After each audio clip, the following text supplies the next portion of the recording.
Study with शरण IAS की इस हिस्ट्री क्लास में, मॉडर्न इंडिया की हिस्ट्री क्लास में आपका स्वागत है। आज जो हम बताने वाले हैं उसमें मुगल साम्राज्य का पतन, क्योंकि मॉडर्न इंडिया की शुरुआत मुगल साम्राज्य के पतन के बाद ही होती है। जब मुगल साम्राज्य का पतन होता है तो मॉडर्न इंडिया की शुरुआत होती है। और इसमें हम जान पाएंगे कि मुगल साम्राज्य के पतन के कारण कौन कौन से थे, किन किन कारणों ने, कौन कौन से कारण मुगल साम्राज्य के पतन के लिए उत्तरदायी थे। कौन सा ऐसा कारण था कि औरंगजेब की मृत्यु के बाद मुगल साम्राज्य भरभरा कर गिर गया और उसकी जगह पर यूरोपीय कंपनियां आकर के हावी हो गईं और भारत 200 वर्षों तक के लिए गुलाम। 1600 में ईस्ट इंडिया कंपनी में दी थी, 1707 में इसकी मृत्यु हुई और 1947 यानी 250 वर्षों तक लगभग गुलाम बना रहा। 250 क्या, अगर पूरी तरह देखा जाए 1700 के बाद ही देखा जाए तो 250 वर्ष हो गया, नहीं 1600 देखा जाए तो और हो गया। तो ये आप जोड़ सकते हैं। इस तरह से हम देखते हैं कि क्या कारण थे कि औरंगजेब की मृत्यु के बाद ये इस धराशायी हुआ साम्राज्य। सबसे पहला कारण है कि पहले औरंगजेब का उत्तरदायित्व तो हम देखते हैं। हम जानते हैं कि औरंगजेब कब की मृत्यु होती है? 1707 में। कब होती है? 1707 में इसकी मृत्यु होती है। मृत्यु तक इसका साम्राज्य इतना बड़ा हो गया था जितना बड़ा पहले कभी नहीं था। अगर हम मौर्य काल की बात करें तो उसके बाद इतना बड़ा साम्राज्य स्थापित करने का कारण स्थापित करने वाला औरंगजेब ही था, क्योंकि इसने गोलकुंडा, बीजापुर सबको मिला लिया और एक जो है बहुत बड़ा साम्राज्य का निर्माण किया। और विशेषकर दक्षिण भारत जो बीजापुर, गोलकुंडा लगातार अपने आप को स्वतंत्र बनाए रखने का प्रयास कर रहे थे और ये जो है इसने उसको मिला लिया।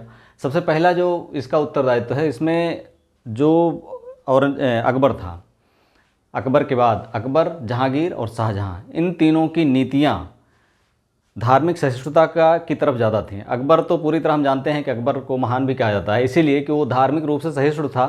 उसे अपने उच्च पदों पर किसी विशेष वर्ग को नहीं रखना था, जो योग्य था वो पहुंचता था, पहला चीज़। दूसरा, इस्लामिक राज्य के रूप में वो जिससे जजिया ख़त्म कर दिया, तीर्थ यात्रा कर उसने ख़त्म कर दिया। इस तरह से जो विभेदकारी नीतियाँ थी उसने ख़त्म कर दिया। तो बहुसंख्यक हिंदू प्रजा उसको अपना समझने लगी और ये नीतियाँ बाद में जहांगीर और शाहजहां के काल में भी लागू रही। बहुत ज़्यादा फेरबदल नहीं हुआ। लेकिन जब औरंगजेब की हुई तो इसने जजिया लगाया, तीर्थ यात्रा कर लगाया। और इसके अलावा ये व्यक्तिगत जीवन इसका निष्कलंक था, क्योंकि बाकी शासक जो है व्यक्तिगत जीवन में विलासी थे, लेकिन इसका व्यक्तिगत जीवन निष्कलंक था। उसके बाद भी इसने जो इसकी नीतियाँ थी वो धार्मिक या इस्लामिक स्टेट की तरफ ज़्यादा झुकी हुई थी। इस कारण से जो उमरा वर्ग था, हिंदू उमरा वर्ग, विशेषकर राजपूत वर्ग, जो अकबर ने जिन्हें अपनी तरफ मिला लिया था और इसके बहुत बड़े स्तंभ था, इसके मुगल साम्राज्य को रोकने का बहुत बड़ा स्तंभ बन गया था, वो हटने लगा धीरे धीरे। इसके अलावा जाट, सतनामी, सिख, इन सब ने भी धार्मिक रूप से, जब औरंगजेब की ये नीतियाँ लागू हुई तो वो धार्मिक रूप से भी आहत हुए और उनका भी विद्रोह शुरू हो गया। ये चीज़ें तो अलग हुई। दूसरी चीज़ दक्षिण भारत। औरंगजेब दक्षिण भारत में जब गया तो इसने दक्षिण भारत को जीतने के लिए, पूरे दक्षिण भारत को जीतने के लिए पूरा दम लगा दिया और इतना धन व्यय किया कि अकबर के ज़माने के कोष को खोलने को मजबूर हो गया। औरंगाबाद में जब ये था तो धन की इतनी कमी हो गई कि अपने घर के चांदी के बर्तनों को भी उससे पिघलाना पड़ा सिक्का बनाने के लिए। तो ये जो दक्कन का नासूर था, स्पेन के नासूर से तुलना की जाती है नेपोलियन के लिए। जैसे स्पेन के नासूर ने नेपोलियन को नष्ट किया, वैसे दक्कन के नासूर ने औरंगजेब को नष्ट किया। अंत में इसकी कब्र भी वहीं औरंगाबाद में बन गई और ये इस नासूर ने उसको ख़त्म ही कर दिया। दक्कन की विजय, जैसे गोलकुंडा और बीजापुर गोलकुंडा के राज्य थे, शिया राज्य थे और औरंगजेब खुद सुन्नी था। तो इस शिया राज्य को स्वतंत्र नहीं देखना चाहता था, इसमें धार्मिक विभेद भी था और दूसरी चीज़ वो पूरे बहुत बड़े साम्राज्य का एक बहुत बड़ा साम्राज्य स्थापित करना चाहता था। लेकिन उसने जीत भी लिया, लेकिन वो बुलबुले की नहीं था और जैसे ही जीता वैसे ही उतनी ही तेज़ी से बुलबुला, चूँकि जैसे पानी का बुलबुला होता है बनते ही फूट जाता है, वैसे ही इसका साम्राज्य भी बनते ही बिखर गया। और सबसे बड़ा नुकसान इसने किया कि अपने जन का धन क्या बहुत व्यय हुआ इसमें। हमने बताया कि अकबरकालीन कोषों को खोलने के लिए बाध्य हुआ, घर के चांदी के बर्तनों को गलाने के लिए बाध्य हुआ, बहुत सारी जनसंख्या इसमें आहत हुई, मरी। तो इस तरह से औरंगजेब का दक्कन जो जाना जो है, दक्कन की तरफ इस तरह से ध्यान देना। और दूसरी चीज़ जो हुई, उत्तर भारत असुरक्षित हो गया। पश्चिमोत्तर में जहाँ से आक्रमणकारी आते हैं वहाँ पर उसका ध्यान कम गया और वहाँ से असुरक्षा की भावना या देश असुरक्षित होता चला गया और बाद में कभी भी उतना सशक्त नियंत्रण स्थापित नहीं किया जा सका। तो ये हो गया औरंगजेब का उत्तरदायित्व। दूसरा आता है औरंगजेब के निःशक्त उत्तराधिकारी। निःशक्त उत्तराधिकारी मतलब पहला है, हम देखते हैं बहादुर शाह प्रथम। इसकी मृत्यु के बाद 1707 में बनता, 1712 तक रहता है और बहादुर शाह प्रथम। ये उपाधियाँ जागीर 63 साल की उम्र में हुआ था, तो इसे उतनी क्या कह सकते हैं कि इसके अंदर उतनी लड़ने और भिड़ने की ताकत नहीं थी, ना उतनी सोचने की क्षमता थी। ये लोगों को मिलाने में व्यस्त था और बड़ी अपनी जागीरें बांटता रहता था। इतनी जागीरें बांट दी इसने कि लोग पेंडिंग में हो गए कि हाँ अब एक जाएगा, एक ख़त्म होगा तो दूसरी जागीर मिलेगी। तो इस तरह से अव्यवस्था सी हो गई और इसीलिए इसे लोग साहिब बेखबर कहते थे। दूसरा जो जहाँदार शाह था वो लंपट मूर्ख था। तीसरा जो हुआ 1713 से 1719 तक फर्रुखसियर हुआ, वो घृणकायर था। और 19 के बाद 2 नॉर्मल शाहजादे हुए 3-3 4-4 महीने के लिए, रफ़ीउद्दौला, रफ़ीउद्दौला। उसके बाद मोहम्मद शाह रंगीला हुआ। मोहम्मद शाह रंगीला को पशु पक्षियों से इतना प्रेम, पशु पक्षी युद्धों से और स्त्रियों से, मदिरा से इतना प्रेम था कि वो उसे रंगीला ही कहा जाता था। इसके बाद 1720 से 48 तक था। 48 से फिर अहमद शाह हुआ। ये इसका जो हरम था 4 वर्ग मील में था और ये कई के महीने वहीं पड़ा रहता था, हफ्तों वहीं पड़ा रहता था, किसी से भेंट ही नहीं करता था। वहाँ पुरुषों को जाने की अनुमति नहीं थी। तो इस तरह से हम देखते हैं पश्चिमोत्तर में जो हमने बताया कि असुरक्षा की फिर व्यवस्था, पुनः सुरक्षित व्यवस्था नहीं लागू हो पाई। इसके समय में 2.5 वर्ष का इसका बेटा जो है, एक को कश्मीर का सूबेदार बना दिया गया, एक का लाहौर का बना दिया गया, 2.5 साल का बच्चा। तो ये स्थितियाँ हो गई। तो इस तरह से इसके निःशक्त उत्तराधिकारियों ने मुग़ल साम्राज्य के पतन के लिए पूरी एक तरह से 50% अगर जिम्मेदारी है तो इनकी ही है, 70% तक कह सकते हैं। इसके बाद मुग़ल अभिजात वर्ग का पतन। मुग़ल अभिजात वर्ग मतलब यह है कि जैसे अकबर के समय में अकबर का संरक्षक बैरम खां था, जहांगीर के समय में महावत खां था। इस तरह के जो शासक थे विद्रोह तो करते थे, लेकिन ये इनकी शासक के प्रति निष्ठा इतनी प्रबल होती थी कि ये जो है पूरी तरह से कह सकते हैं कि उनके विद्रोह में या पूरी तरह से उनके खिलाफ नहीं जा पाते थे, ना इनकी शक्ति इतनी ज़्यादा होती थी। लेकिन बाद के समय में मुग़ल औरंगजेब की मृत्यु के बाद 3 दल बने, तुरानी, ईरानी और हिंदुस्तानी। तुरानी दल अक्सस नदी के पार का ग्रुप था, जिसमें जुल्फ़िकार खां जैसे या चिनकिलिच खां जैसे लोग थे। ईरानी दल में ये थे शहादत खां, बुरहानुल मुल्क जैसे लोग थे। और हिंदुस्तानी दल में सैयद बंधु थे। तो इनमें अपने अपने यहाँ के, ये अपने यहाँ के ही सैनिकों को भर्ती करते थे जो इनके प्रति होते थे, वफादार होते थे। और इनमें आपस में जो बात होती थी या इनकी जो सम्राट से बात होती थी, एक दूसरे के इसलिए नहीं होती थी कि साम्राज्य को किस तरह से उन्नत किया जाए, इसलिए बात होती थी कि किस तरह से, इसलिए बात होती थी किस तरह से सम्राट के कान भरे जाएं और अगले दल को नीचा दिखाया जाए। ये गुटबंदी जो है इतनी चरम पर हो गई कि जब नादिर शाह का आक्रमण हुआ तो बुरहानुल मुल्क और शहादत खां को उसने जो है मीर बख्शी के पद के लिए जो था वो आशा किए था, उसको जब देखा नहीं मिलेगा तो उसने उसके कान भरे, दिल्ली लूटो 20 करोड़ तुम्हें मिलेंगे। अंत में जब ऐसा लगा कि उसे नहीं मिलेगा 20 करोड़, वो दिल्ली आया तो किसी कारण से कत्लेआम हुआ, एक अफवाह फैली और उसके सैनिकों को जब कत्लेआम हुआ तो पूरे दिल्ली कत्लेआम का हुक्म दे दिया उसने और शहादत खां को विष खाकर आत्महत्या करनी पड़ी। इसी तरह से चिनकिलिच खां थे, इन्होंने भी वहाँ पर इसी तरह से इनकी भी भूमिका थी।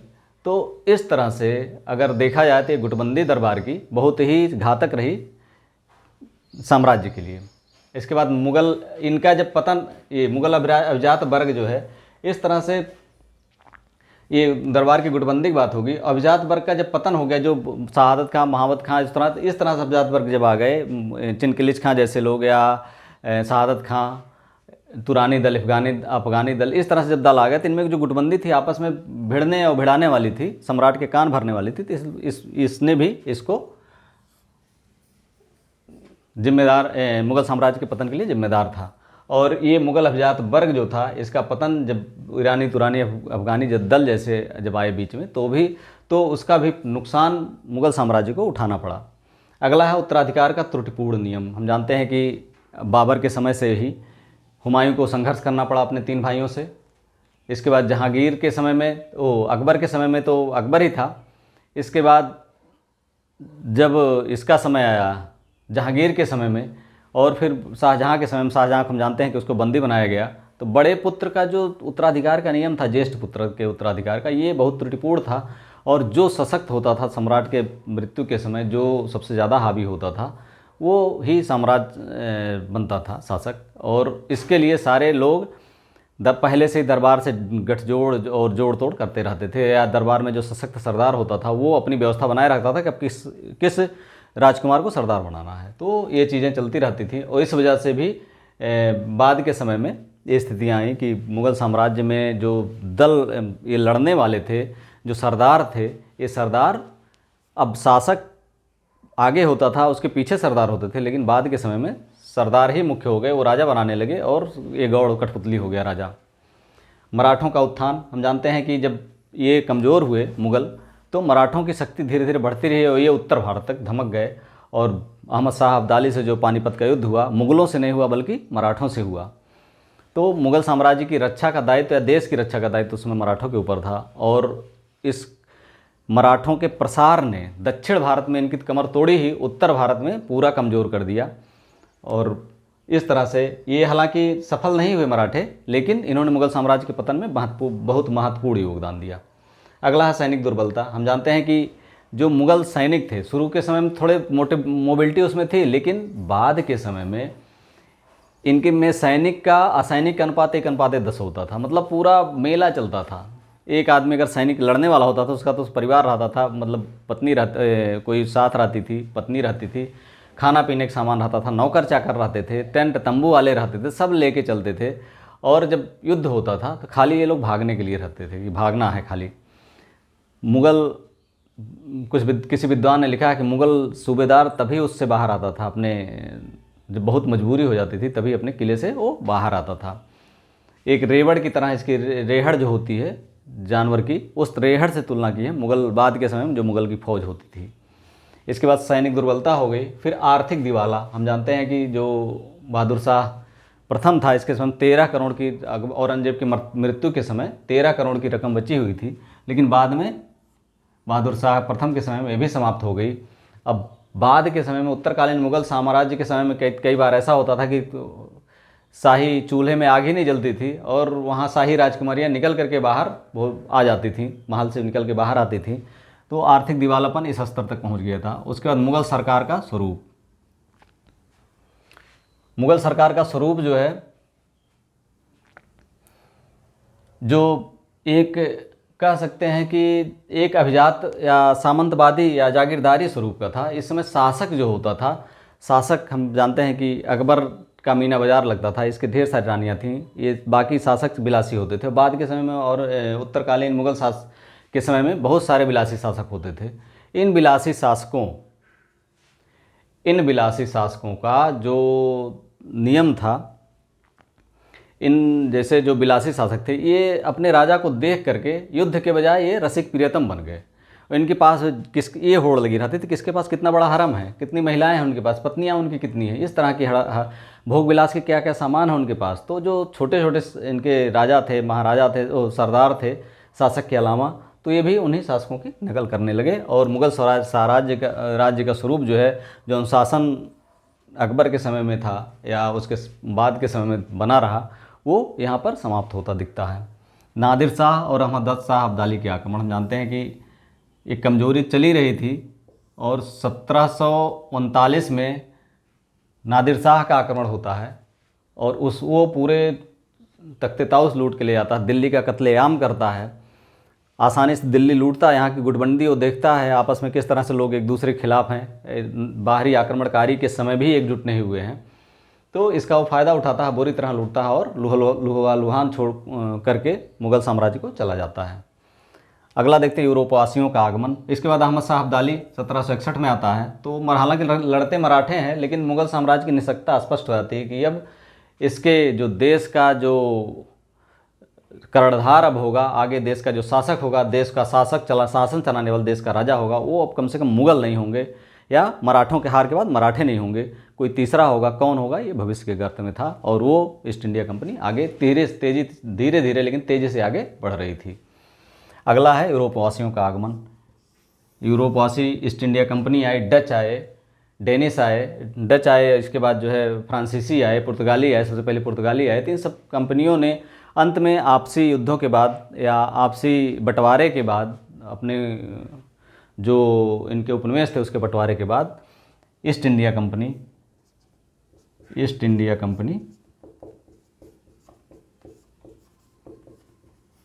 अंत में सफल रही और इसने यहाँ की राजनीति में हस्तक्षेप किया, अर्थव्यवस्था को अपने कब्जे में किया और भारत को गुलाम बनाकर इसका जितना शोषण हो सकता था किया। और 1947 में आज़ाद होने तक ईस्ट इंडिया कंपनी ही भारत की सर्वे सर्वा और सर्वोच्च शक्ति बनी रही। तो इस तरह से ईस्ट इंडिया कंपनी के आगमन के पहले की स्थितियाँ किस तरह से थी भारत की, और पतन के बाद पतन कैसे हुआ। अगला जो वीडियो होगा उसमें हमने बताया कि मराठे इसके उत्तरदायी थे। यहाँ से भी क्वेश्चन आते हैं, मराठों का उत्थान जो हुआ है ये मुग़लों के जो पतन है उसके लिए उत्तरदायी तो थे ही, इसके अलावा बहुत सारी व्यवस्था इन्होंने बनाई। दक्षिण भारत में इन्होंने एक राज्य बनाया, हिंदू पातशाही के पहली बार सल्तनत और मुग़ल के बाद एक हिंदू राज्य बनाने की कोशिश की और इनकी एक थोड़ी सी अलग अर्थव्यवस्था बनी। तो उसके बारे में वहाँ से क्वेश्चन प्री में भी आता है, मेंस में आता है, तो उसके बारे में हम थोड़ा सा अध्ययन अलग से करेंगे। पेशवा कौन थे या उनकी जो व्यवस्था थी वो कैसी थी, कर व्यवस्था कैसी थी, प्रशासन व्यवस्था कैसी थी, शिवाजी के बारे में थोड़ा सा अध्ययन करेंगे। तो ये जो है मराठों का उत्थान अगला क्लास होगा। मराठों का उत्थान, पेशवाओं के बारे में थोड़ी सी होगी। अगर वीडियो आपने अभी तक लाइक सब्सक्राइब ना किया तो लाइक सब्सक्राइब कर लें। Thank you for watching.